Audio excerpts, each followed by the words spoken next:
Olá, pessoal. Aqui é a professora Isabela, professora de Sociologia do 7C de Taguatinga. Essa é a nossa primeira aula teste, né, nesse contexto de educação remota, disponibilizada dia 28 de julho de 2020. E é uma aula, gente, que eu dividi em três partes. A primeira e a segunda parte, eu vou tentar dar conta, um pontapé inicial, as primeiras discussões que a gente vem trabalhando ao longo desse grande primeiro bimestre, né? Desde a época em que estávamos em sala de aula, antes da pandemia, e também a partir dos materiais disponibilizados e das atividades na plataforma, ok? É apenas um início, tá? Então, peço também serenidade e paciência para as limitações que essa troca unilateral, né, de eu falando só e vocês só ouvindo, tem. Tá bom? Então, essa primeira e essa segunda parte eu vou falar um pouco sobre o capítulo 11, mas trazendo as principais temáticas, dando uma pincelada nas atividades, para abordar também o nosso contexto atual.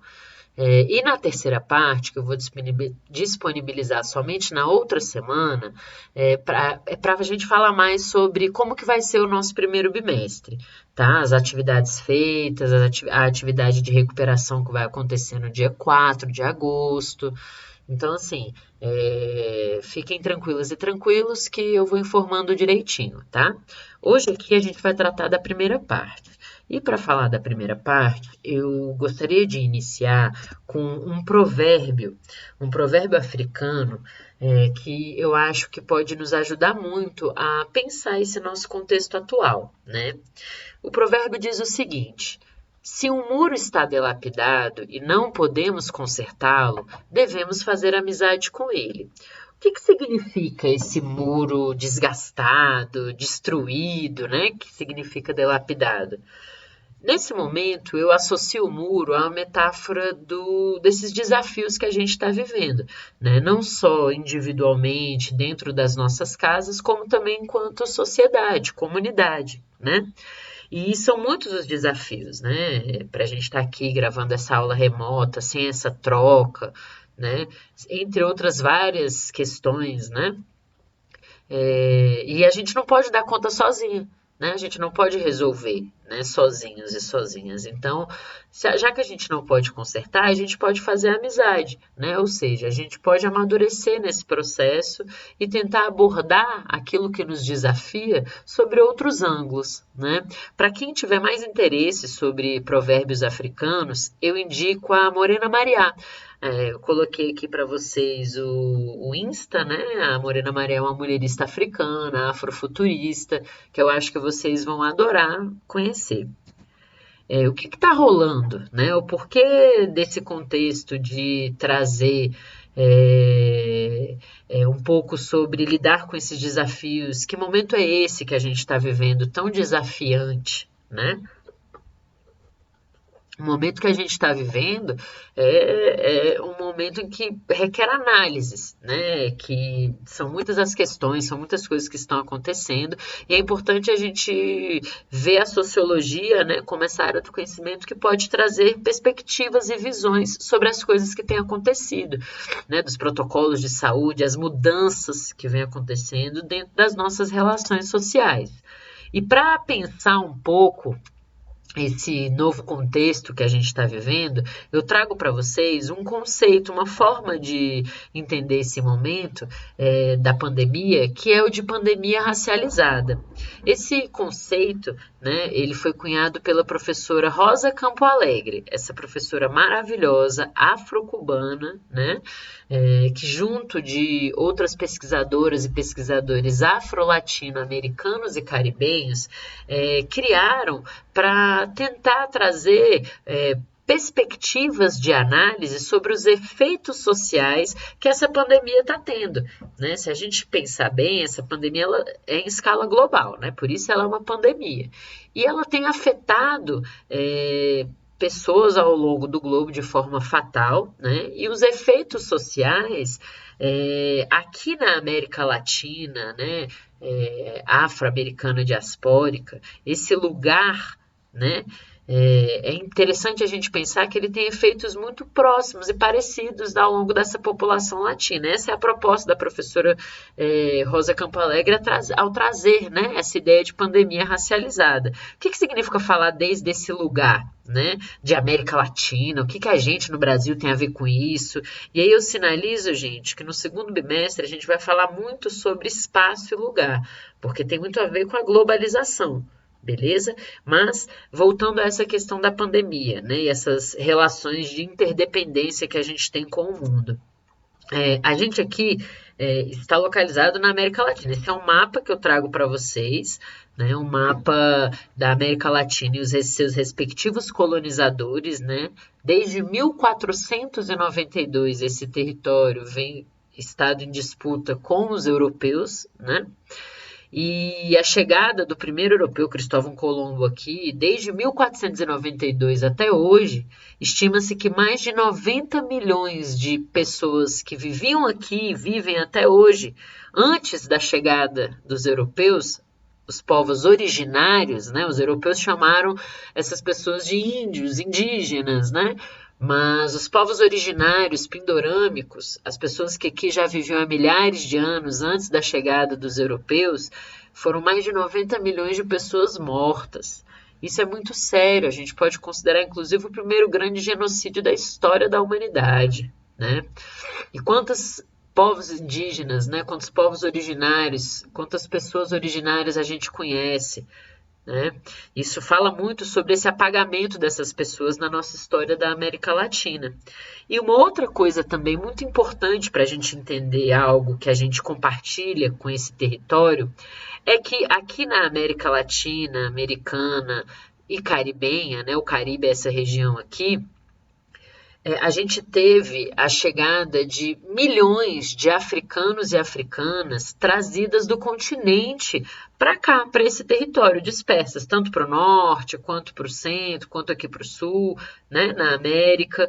O Brasil foi o país que mais recebeu pessoas africanas na história, né? Então, por isso que o Brasil é considerado o país com a maior população negra fora do continente africano, porque a gente tem uma história de tráfico de pessoas muito intensa, principalmente para o nosso país, mas não somente. Muita gente veio aqui, ó, para Jamaica, Haiti, aqui são as Antilhas, que a gente depois vai falar da Martinica, que é um país que fica aqui, que foi colonizado pelos franceses e até hoje é um território francês. O Haiti, né, gente, que tem uma história aí de ser o primeiro país a fazer uma revolução negra. Não é à toa que depois que o Haiti consegue sua independência, vários outros países, depois de muita luta de povos negros, né, afrodiaspóricos, pessoas que foram dispersadas, né, pela diáspora, pela dispersão aqui, né, ao redor do globo, principalmente aqui para o Brasil, muitas lutas históricas, né? A gente tinha um quilombo aqui no Brasil, os palanques na Colômbia, né? Aqui no Haiti, depois que o Haiti conseguiu fazer sua revolução, os países europeus ficaram com muito medo, né? Enfim, dada tantas as pressões aqui nesse continente, né? Que a gente partilha um contexto de luta, né? Um contexto em que muitas foram as disputas frente a esse colonialismo. Né? Então, quando a gente fala de América Latino-Americana e Caribenha, essa ideia de pandemia racializada, entender o que está acontecendo agora enquanto povos afrodiaspóricos e povos originários, é entender que a gente tem um histórico de colonização em comum. Né? A gente teve toda uma invasão, né, de europeus com o seu cientificismo ocidental, né, essa ideia de darwinismo social. Isso aqui é assunto lá do primeiro ano, lembra? Quando a gente foi estudar como que se criou esse conceito de raça, quando os europeus chegaram aqui, encontraram esse outro ser, né? E aí não sabiam se era humano ou não, a religião meio que falou não, os índios mais ou menos, os negros não, e aí, então a justificativa da colonização baseada na desumanização dessas pessoas foi muito forte, né? Então você tinha hierarquia de existência, uns eram mais humanos, outros menos humanos, e isso justificou muito o trabalho escravo também, que fez com que a Europa acumulasse muitas riquezas na modernidade, né? Isso é o maior tempo de história do nosso país. Nosso país tem 500 anos e isso tudo aqui durou mais de 300. Então, a gente viveu mais esse contexto aqui do que o que a gente vive hoje. E as coisas continuam, se perpetuam, têm seus efeitos. Né? Esses sequestros históricos, esses roubos de pessoas, de tecnologias, de saberes, têm efeitos até hoje sobre os povos afrodiaspóricos e povos originários. Eu trouxe aqui esse quadro, gente, vocês provavelmente lembram dele, porque ele foi obra do Paz. É A Redenção de Cã. É uma obra que foi pintada por um espanhol lá no finalzinho do século XIX, em que ele apresenta para a gente uma leitura do que a gente chama de a maldição de Cã. Na Bíblia tem Noé, que, enfim, tem uma maldição lá dos filhos de Noé, e aí na Bíblia muitas pessoas se escoram nessa história para justificar a inferioridade das pessoas africanas, né? Dizendo que elas são amaldiçoadas, que é a maldição dos filhos de Cã, aquela coisa toda. E esse quadro, ele simboliza a forma de redenção, ou seja, como que você pode mudar esse cenário de punição, né? É pela via do embranquecimento, né? Então você tem uma senhora preta com as mãos para o alto, agradecendo, né? Uma mulher negra de pele clara sentada com um bebê branco no colo e um homem branco ao lado, né? Ou seja, se a gente embranquecer, a gente redime essa situação frente ao pecado, né? Bíblico e tudo mais. Então, isso aqui, esse quadro, essa obra, ela ilustra muito bem essa mentalidade do racismo, né? Das hierarquias de existências, porque tanto o racismo quanto o sexismo são condições estruturais, né? São criações e organizações desse mundo que a gente vive que foram socialmente construídos para a gente ver e viver nele dessa forma. Então, quando a gente fala de raça, de classe, de gênero, lembra lá da atividade do carnaval que vocês trouxeram? A gente tenta estabelecer formas de ver esse mundo, né? E o Ocidente criou a ideia de raça, a ideia de classe, a ideia de gênero. E é importante que a gente entenda, né, que essas chaves de leitura embrincadas, elas dizem muito sobre as múltiplas realidades. Então, o racismo, o colonialismo, é como o Frantz Fanon fala pra gente. O Frantz Fanon foi um médico, psiquiatra revolucionário, lutou na Segunda Guerra Mundial. Ele vivia e nasceu lá na Martinica, lá naqueles países que eu mostrei para vocês, que são ilhinhas que ficam ali no Caribe, pertinho da gente aqui. Território francês, até hoje. E ele foi colonizado, né, a Martinica, o território, pelos franceses. Então, Frantz Fanon, a sua obra é toda escrita em francês, né? A gente conseguiu traduções aí ao longo da história. E o Frantz Fanon, ele tem um livro muito famoso que se chama Pele Negra, Máscaras Brancas. E esse autor é muito importante para a gente entender o quanto que esse racismo, esse sexismo, essa ideia de um ser superior e o outro ser inferior, ele está entranhado na gente. Né? Então, quando a gente falou, por exemplo, lá nas partilhas do carnaval, né, não foi coincidência que a maioria das meninas relatou casos de assédio. Né? Não foi coincidência que muitas pessoas relataram o quanto houve abordagem policial violenta, principalmente com as pessoas pretas. As coisas não estão desligadas, elas estão relacionadas, né? No momento em que a gente vive num mundo capitalista, em que o racismo e o sexismo eles organizam a forma como a gente se relaciona no mundo. E para finalizar, gente, eu juro que agora eu estou finalizando, né, para a gente respirar ao final, eu explico novamente o que essa pandemia racializada tem a ver com a gente, né? Quem são as pessoas que mais são afetadas com a pandemia no mundo e principalmente no Brasil? No Brasil, né, e no mundo, vamos pensar também América Latina, americana, afro-caribenha, né? A pandemia racializada, ela vai dizer para a gente que, olha, de acordo com vários dados, e aqui eu coloco vários links para vocês pesquisarem a respeito, né, dos dados, de quem mais tem sido as vítimas letais, né, do coronavírus, quem são essas pessoas mais afetadas? Em sua maioria, pessoas aqui no Brasil, pessoas negras, pobres, periféricas. Isso tem muito a ver com a atividade 2, né? Que muitas pessoas trouxeram isso nas suas respostas, né? Que a gente tem visto aí que quando a gente não tem dinheiro, a gente muitas vezes não paga um plano de saúde, então a gente não tem um acesso a uma saúde melhor, porque a saúde pública, né? Por mais que seja um direito no nosso país, está sendo sucateada, né?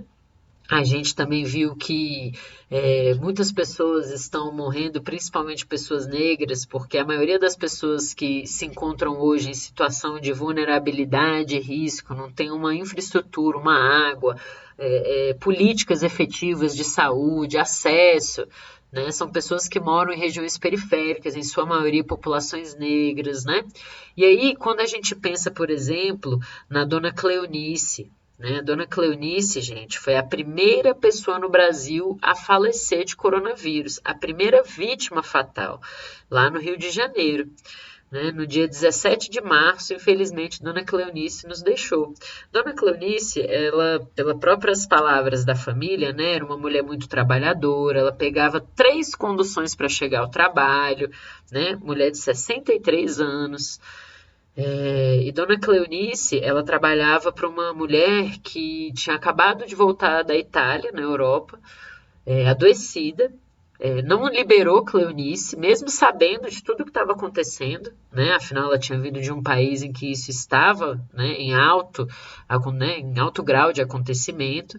Ela chegou aqui, não liberou Dona Cleonice dos seus trabalhos e serviços, e quando Cleonice adoeceu, mandou de volta para sua família sem explicar. Dona Cleonice veio a falecer logo depois. E isso mostra muito o quanto a pandemia racializada, ela tem muito a ver com o nosso contexto brasileiro, né? Lembrando, o Brasil é o país com a maior população negra no mundo. Então, os efeitos dessa pandemia dizem muito sobre as nossas relações estruturais, beleza? Deixo aqui vocês agora para a gente refletir um pouquinho com muito respeito, né? Enfim, vibrar aí com toda a paz no nosso coração, de poder emanar para as pessoas que fizeram essa travessia nesses tempos de pandemia, né? Nosso respeito a todas elas que deixaram. Hoje o Brasil tem mais de 88 mil mortos, e isso é muito sério, muito triste. Mas frente aos desafios não podemos desanimar, né? A caminhada continua. Nos vemos na parte 2. Obrigada, gente.